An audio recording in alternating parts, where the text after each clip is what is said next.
Halo, bertemu saya lagi di Ajeng Trioganis Brilianti dari Prodi D3 Kebidanan semester 1. Di sini aku akan menjelaskan tugas anatomi fisiologi tentang sistem perkemihan.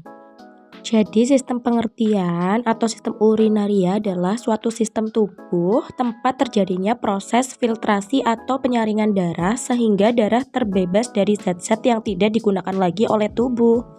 Nah, zat-zat yang sudah tidak digunakan lagi oleh tubuh akan larut dalam air dan dikeluarkan berupa urin. Bagian sistem perkemihan. Yang pertama, ginjal. Ginjal terletak pada dinding posterior abdomen, terutama di daerah lumbal, di sebelah kanan dan kiri tulang belakang, dibungkus lapisan lemak yang tebal di betaking peritoneum atau di luar rongga peritoneum. Bagian-bagian ginjal yang pertama ada korteks, yaitu bagian terluar ginjal yang memproduksi urin. Ada medula, bagian ginjal yang berisi jaringan halus. Ada pelvis, bagian terdalam ginjal yang berbentuk corong dan berfungsi sebagai jalur urin menuju kandung kemih. Calyx, ruang berbentuk cangkir kecil yang mengumpulkan cairan sebelum masuk ke kandung kemih. Hilum, lubang kecil yang melengkung ke dalam dan terletak di bagian dalam ginjal.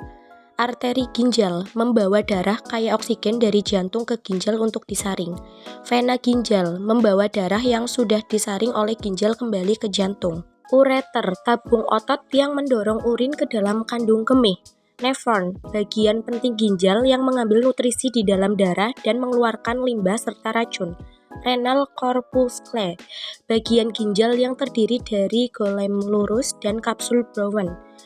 Glomerulus, sekelompok kapiler yang menyaring dan menyerap protein dari darah. Kapsul Bowman, tempat terjadinya proses penyaringan darah yang kemudian membentuk urin.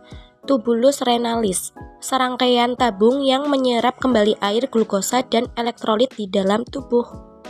Fungsi ginjal, yang pertama, mengatur keseimbangan air. Yang kedua, mengatur konsentrasi garam dalam air. Yang ketiga, mengatur keseimbangan asam basa darah. Dan yang keempat, sebagai tempat ekskresi bahan buangan dan kelebihan garam. 3 tahapan pembentuk urin. Yang pertama, proses filtrasi. Terjadi di glomerulus. Proses ini terjadi karena permukaan aferen lebih besar dari permukaan eferen, maka terjadi penyerapan darah. Yang kedua yaitu proses reabsorpsi. Proses ini terjadi penyerapan kembali sebagian besar bahan-bahan yang masih berguna oleh tubuh. Di antaranya adalah glukosa, natrium, klorida, fosfat, dan ion bikarbonat.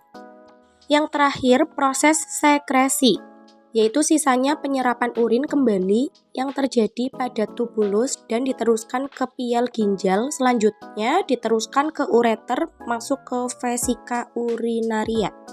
Urin dikatakan abnormal apabila di dalamnya mengandung glukos, benda-benda keton, garam empedu, pigmen empedu, protein, darah, beberapa obat-obatan.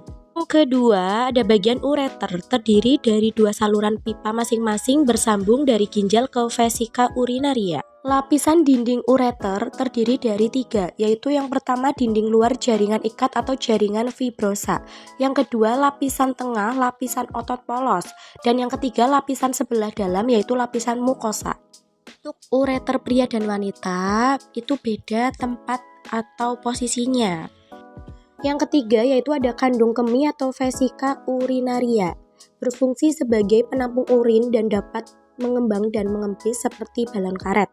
Terletak di belakang simfisis pubis di dalam rongga panggul. Bagian vesika urinaria. Yang pertama yaitu fundus, bagian yang menghadap ke arah belakang dan bawah. Yang kedua ada corpus, yaitu bagian antara vertex dan fundus.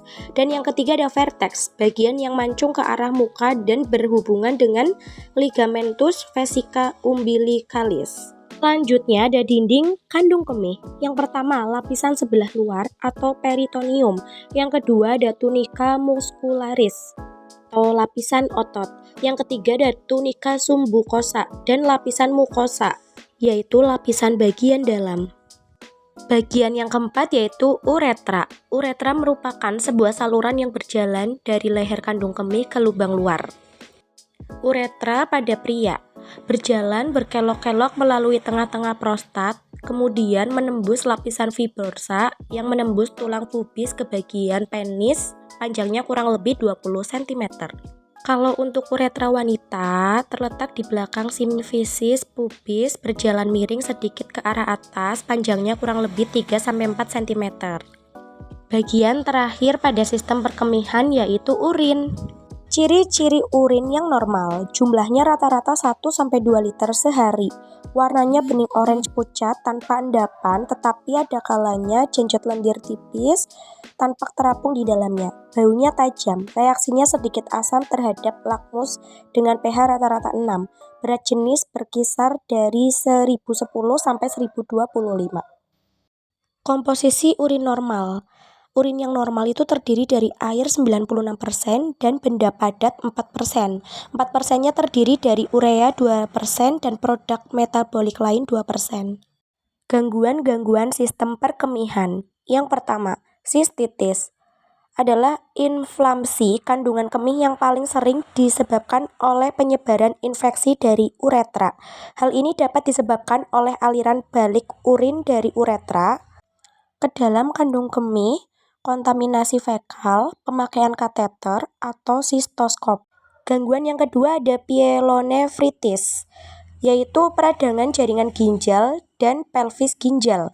Hal ini dapat akut dan kronik terjadi pada berbagai penyakit dan sering disertai stititis. Yaitu adalah tugas anatomi fisiologi tentang sistem perkemihan. Terima kasih banyak telah menonton.